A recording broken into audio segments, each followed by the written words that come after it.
말씀 함께 보도록 하겠습니다. 하나님 말씀 사사기 6장 우리 1절로 6절 말씀입니다. 사사기 6장 1절로 6절 말씀 우리 한 절씩 교독하고 마지막 절 합독하도록 하겠습니다. 사사기 6장 1절로 6절까지 우리 한 절씩 돌아가면서 교독합니다. 이스라엘 자손이 또 여호와의 목전에 악을 행하였으므로 여호와께서 7년 동안 그들을 미디안의 손에 넘겨주시니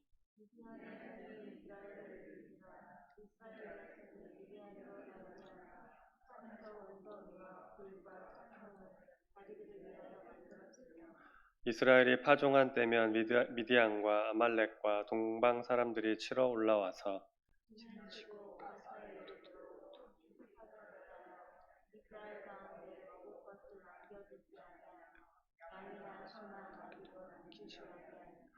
이는 그들이 그들의 짐승과 장막을 가지고 올라와 메뚜기 떼같이 많이 들어오니 그 사람과 낙타가 무수함이라 그들이 그 땅에 들어와 멸하려 하니 이스라엘이 미디안으로 말미암아 궁핍함이 심한지라 이에 이스라엘 자손이 여호와께 부르짖었더라.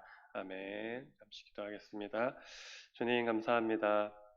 오늘도 우리에게 귀한 날 또 허락하여 주셔서 또 아침을 깨우며 이렇게 주님 앞에 예배드리게 하시니 주님 감사합니다. 오늘 이 시간 드리는 예배 가운데 또 드려지는 또 기도 가운데 주님께서 함께하여 주시고 또한 응답하여 주셔서 오늘 하루 또 우리의 기도 제목 가운데 우리의 마음이 시원케 되는 일들이 일어날 수 있도록 주님께서 역사하여 주시고 우리 가운데 긍휼을 베풀어 주시옵소서. 주님, 코로나로 인하여서 여러 가지로 많은 어렵고 혼란스러운 가운데 있습니다. 주님, 찾아가 주셔서 위로하여 주시고 모든 상황과 환경들 주님 손에 있사오니 주님 속히 역사하여서 이 모든 것들이 속히 종식되고 다시 일상이 회복되어지는 놀라운 은혜가 우리 가운데 부어질 수 있도록 주님께서 함께하여 주시옵소서. 주님, 특별히 또 사랑하는 우리 목사님 회복 중에 있습니다. 그 아픈 부위가 속히 회복되게 하여 주시고 깨끗하게 나아서 이전보다 더욱 강건하게 하여 주님 다시 돌아올 수 있도록 또 주님 맡겨주신 사역을 온전히 잘 감당해내는 우리 사랑하는 목사님 될 수 있도록 주님께서 인도하여 주시옵소서. 오늘 또 귀한 말씀 주십니다. 이 말씀 가지고 우리가 또 오늘 하루를 살아가며 나아갈 때 주님 힘과 능력이 공급되어지는 은혜의 시간이 될 수 있도록 주님 함께하여 주시옵소서. 감사드리며 예수 그리스도의 이름으로 간절히 기도드립니다. 아멘. 할렐루야. 아멘. 평안한 밤 되셨습니까? 오늘도 또 시작하는 한 주간 가운데 주님이 또 좋은 것으로 우리에게 채워주실 줄로 믿습니다. 오늘 말씀을 살펴보면은 첫 번째로 범죄자는 피하며 유리하는 삶을 살 수밖에 없다라는 것을 알게 됩니다. 2절을 보면은 이스라엘 백성들이 산에 굴과 산성을 만들고 거기에 살았다고 말씀합니다. 왜냐하면 미디안의 공격이 너무 심하여서 피해 숨어든 것인데 이것은 이스라엘 백성들이 자신들이 살던 그곳을 떠나서 유리방황하게 되었다라는 의미입니다. 여러분 이 말씀을 묵상할 때 한 가지 교훈을 얻게 됩니다. 그것은 하나님 앞에서 범죄한 자들은 결코 평안할 삶을 살 수 없다라는 것입니다. 하나님 앞에서 범죄하였을 때 하나님 앞에서 죄를 범하였을 때 결코 평안한 삶을 살 수 없다는 것입니다. 항상 피하며 유리하는 삶을 살아갈 수밖에 없다는 것이고 또 그렇게 피하며 유리하는 삶을 살지 않는다 할지라도 심리적으로 쫓기고 늘 불안하고 괴롭고 힘든 그러한 삶을 살아갈 수밖에 없다라는 것입니다. 왜냐하면 모든 사람은 이미 본능적으로 말하지 않아도 알고 있는 거예요. 범죄하는 자는 반드시 하나님의 심판과 벌을 받게 된다라는 이 사실을 알고 있기 때문에 유리하고 방황하는 삶을 살거나 혹 그렇지 않다 하더라도 심리적으로 이 마음적으로 늘 불안하고 두려운 삶을 살아갈 수밖에 없다라는 것입니다.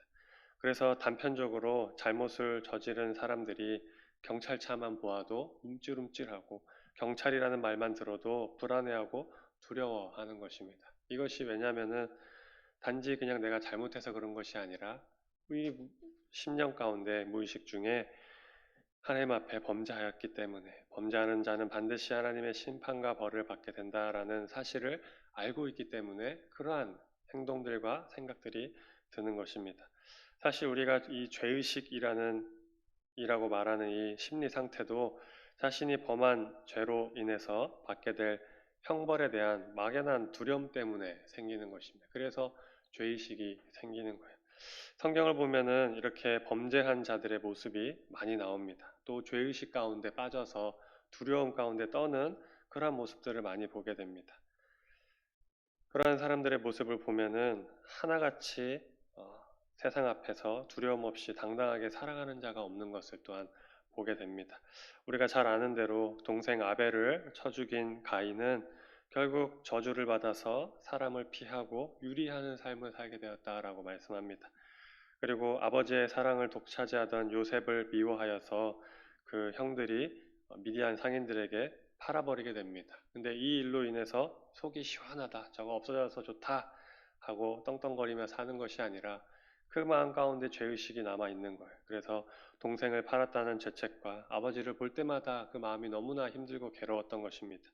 그리고 요셉이 살아있는 요셉을 다시 만났을 때 그들 가운데 크다 큰 불안과 두려움이 있었습니다. 야, 요셉이 우리를 어떻게 하는 것은 아닐까? 그래서 아버지가 돌아가시고 요셉에게 고백하죠. 내가 너를 팔았는데 너가 나를 어떻게 할지 우리는 감당할 수 없다. 너의 뜻대로 마음대로 해라. 그렇게 고백하는 모습을 또한 보게 됩니다. 또 이뿐만이 아니라 자신의 충직한 신하였던 우리아를 죽이고 그의 아내를 차지하였던 다윗은 그 역시도 이전처럼 당당하게 살아갈 수가 없었습니다. 이 바세바 사건을 통하여서 인생에 벌어지는 갖가지 불행한 일들을 수없이 보게 되었고 그러한 일들이 일어날 때마다 자신이 저지른 범죄의 결과라는 사실을 다시 한번 확인하고 되뇌이면서 회개하고 후회하는 삶을 살았습니다. 압살롬을 피해서 도망갈 때 시므이가 돌을 던지면서 저주합니다. 그때 이 다윗이 고백합니다. 나의 잘못 때문에 그렇다. 내가 잘못해서 내가 범죄하여서 하나님 앞에 범죄하여서 이러한 일을 당하는 것이구나라고 고백하는 것을 또한 보게 됩니다. 다윗 왕은 보좌에 앉아 있었지만 언제나 피하여 유리하는 자의 심령으로 살아갔다라는 것입니다. 그렇습니다. 범죄자는 언제나 피하며 유리하는 삶을 살아갈 수밖에 없습니다. 세상의 법만 어겨도 피하고 숨고 도망하며 살아갑니다. 그런데 하나님 앞에서 범죄하였을 때 어떠하겠습니까? 평안과 안식은 결코 있을 수가 없는 것입니다. 그러므로 범죄를 통하여서 물질을 얻고 권세를 얻고 혹은 명예를 얻고 또 그래서 평안하고 안락한 삶을 누리겠다는 생각은 참으로 어리석고 허황된 생각에 불과합니다. 성도님 여러분, 우리가 진정으로 평안과 안식 그리고 누구 앞에서도 부끄럽지 않고 당당한 삶을 살기 원한다면 우리는 결코 잘못을 저질러서는 안 될 줄로 믿습니다.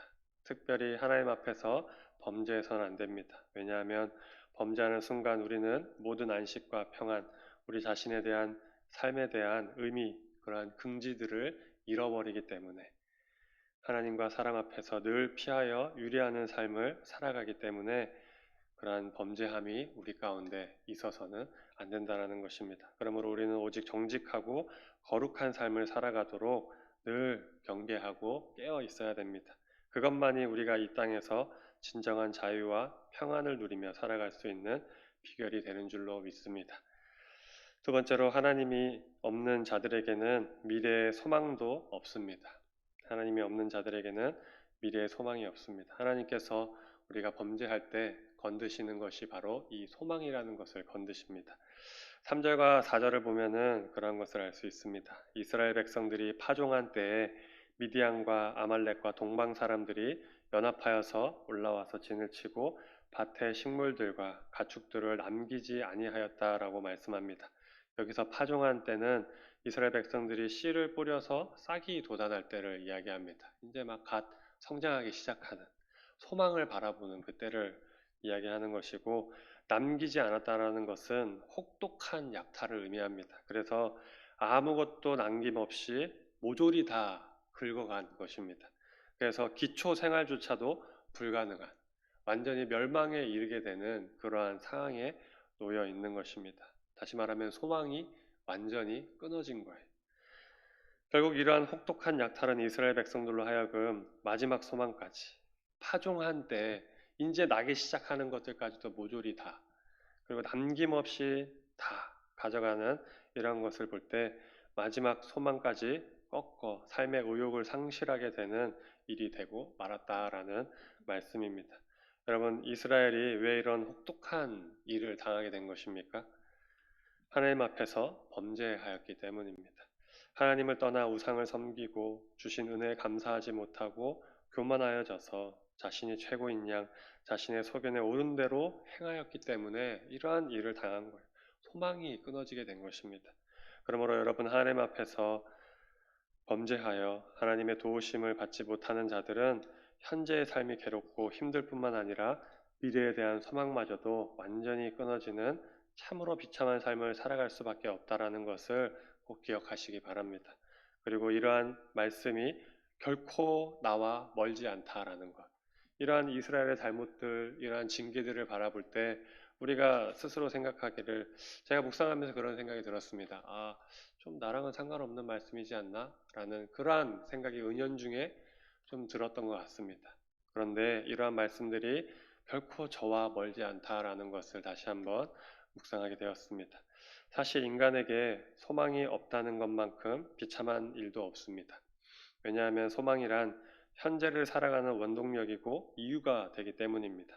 그래서 오늘보다 내일이 나을 것이라는 소망이 있기 때문에 지금을 참고 버티며 견디고 나아가는 거예요. 그런데 생각해 보시기 바랍니다. 우리가 고통스러운 오늘을 이겨내고 맞이할 내일이 오늘보다 더 고통스럽기만 한다면, 소망이 없다면, 아무런 소망도 남아있지 않다면, 과연 우리는 그 고통스러운 오늘을 이겨내고 내일을 맞이하려 하겠습니까? 결코 그렇게 하지 못합니다.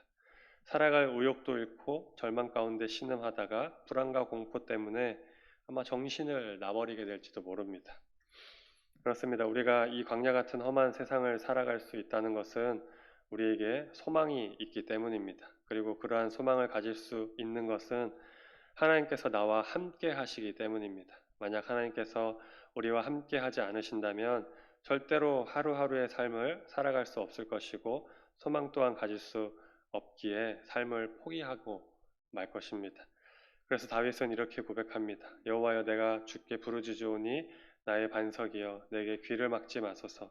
주께서 내게 잠잠하시면 내가 무덤에 내려가는 자와 같을까 하나이다. 하나님께서 나의 음성을 듣지 않으면, 나의 기도에 응답하지 않으면 내가 죽은 자와 같이 무덤 속에 들어간다. 내가 소망이 없다라고 고백합니다. 여러분, 범죄함으로 하나님의 징계와 버림을 받는 자리에 서는 어리석음을 범하지 않기를 축복합니다. 오직 하나님과 동행하며 거룩한 삶을 사시는 우리 성도님들에게를 축복합니다. 거룩한 삶이란 다른 것이 아닙니다. 구별되는 것을 의미합니다. 거룩은 다른 뜻이 아니라 구별을 의미합니다. 세상과 다른 방법으로 세상과 다른 삶의 가치를 가지시고 나아가시기 바랍니다. 바로 그것이 이 험한 세상을 이기고 하늘의 소망을 가지고 사는 유일한 비결이 되는 줄로 믿습니다. 세 번째로 육체로 사단을 이길 자는 아무도 없습니다. 다시 말씀드리면 세상을 이길 자는 아무도 없다라는 것입니다. 우리가 육체를 가지고 세상을 이기며 나아갈 수 없다라는 것입니다. 5절을 보면 미디안과 아말렉과 동방 사람들이 메뚜기 떼와 같이 이스라엘 땅에 들어왔다라고 말씀하고 있는데 이것은 이스라엘 백성들을 치기 위하여 이방인들이 연합군을 이루었다는 것이고 또 그 수가 엄청나게 많아서 이스라엘 백성들이 감히 대항하지 못하고 막대한 피해를 입게 되었다라는 것을 의미합니다. 외적으로 볼 때 미디안 연합군은 이스라엘 백성들이 도저히 이길 수 있는 상대가 아니었습니다. 숫자로 보나 전투력으로 보나 어느 것으로 보나 이스라엘 백성들은 이 미디안 연합군에게 상대가 되지 않았습니다. 그런데 놀라운 것은 이스라엘 백성들이 이처럼 많은 군대를 무찔렀다라는 거예요. 이후에 이제 살펴보겠지만 300명이라는 적은 수의 무리로 무찌르게 됩니다. 기드온의 300용사 이야기가 바로 오늘 본문에 나오는 이야기입니다. 내용입니다. 이 300명이라는 적은 수로 무리를 무찌르게 됩니다. 도저히 어떻게 대항해 볼 수 없는 엄청난 수와 전투력을 지닌 이 연합군을 이기게 됩니다. 이것은 오직 하나님께서 그들과 함께 하시며 그들을 도와주셨기 때문에 가능한 일이라는 것입니다. 만약 그들이 스스로 그들의 능력으로 싸우려 했다면 어떻게 이 미디안 연합군을 무찌를 수 있었겠습니까? 여러분, 하나님이 함께 하시면 이기지 못할 일이 없는 줄로 믿습니다. 이러한 믿음이 우리 가운데 확실하게 존재해야 될 줄로 믿습니다. 하나님이 함께 하시면 이기지 못할 일이 없는 줄로 내가 믿는다라는 믿음이 우리 가운데 흔들림 없이 자리해야 할 것입니다. 그런데 이 말씀을 묵상할 때 우리가 또한 한 가지 깨닫게 됩니다. 성도와 사단의 관계, 또 믿는 자들과 세상의 관계에 있어서도 마찬가지라는 것입니다. 성도는 자신의 힘으로 도저히 이 세상과 사단의 세력을 이겨낼 수가 없습니다. 마치 이 미디안 연합군과 같습니다. 도저히 이길 수가 없습니다. 사단은 마치 메뚜기 떼처럼 몰려온 미디안 연합군처럼 막강한 힘과 능력으로 우리를 공격합니다. 그래서 우리는 그 앞에서 100% 패할 수밖에 없습니다. 이겨낼 수 없습니다. 생각해 보십시오. 사단은 어떤 존재입니까? 시공간을 초월하는 존재입니다. 영적인 존재입니다. 또한 하나님을 감히 대적할 만큼 그 가운데 능력이 있는 자입니다. 또한 하나님께서 가장 사랑하는 인간을 유혹하여 타락시켜 자신의 종으로 삼을 만큼 아주 간사하고 간교한 존재가 바로 사단입니다. 게다가 아직도 사단이 이 세상의 공중 권세를 잡고 있다라고 말씀하고 있습니다. 그런데 어떻게 육에 갇혀서 제한적이고 한계가 있는 우리가 사단을 당해낼 수 있습니까? 도저히 불가능한 일입니다. 사단을 이길 수가 없어요. 오직 하나님의 도우심을 입어야만이 승리할 수 있는 것입니다. 그래서 사도 바울은 이와 같은 사단을 능히 대적하기 위하여서 무엇을 입으라고 우리에게 권면하고 있습니까? 하나님의 전신갑주를 입으라라고 우리에게 말씀하고 있습니다. 그렇습니다. 사단은 또 세상은 우리가 이길 수 있는 그러한 존재가 아닙니다. 육체로는 그 누구도 당해낼 수가 없습니다. 이길 수가 없는 것입니다. 오직 하나님의 전신갑주를 입고 하나님의 힘과 성령의 능력을 공급받아서 싸워야만이 승리할 수 있는 것입니다. 그러므로 성도님 여러분, 우리는 결코 사단을 얕잡아 보아서는 안 됩니다. 사단을 얕잡아 보아서는 안 돼요. 우리가 하나님을 떠나 조금의 틈만 보여도 사단은 즉시 우리를 공격하여 넘어뜨리고 마는 것입니다. 사단은 우리를 공격할 때 그냥 앞에서 정면으로 공격해오는 것이 아니라 틈을 보고 기회를 보고 찾아온다라고 말씀하고 있습니다. 그러므로 우리는 하나님의 힘을 의지하고 하나님의 능력을 공급받아서 사단에게 틈도 기회도 주지 말아야 됩니다. 그리할 때 하나님이 주시는 힘과 능력으로 사단을 이겨낼 수 있는 거예요. 자그마한 틈과 어떠한 기회도 주지 않아야 그렇게 철두철미하게 사단을 방어하고 하나님 주시는 힘과 능력을 공급받아야만이 이겨낼 수 있는 존재가 사단이라는 것을 다시 한번 기억하시면서 오늘 하루 지내시면서 다시 한번 경계심을 가지고 하나님 주시는 지혜와 능력을 사모하시고 구하시며 나아가시기 바랍니다. 그리고 때로는 미련할 정도로 하나님 앞에 나아가시기 바랍니다.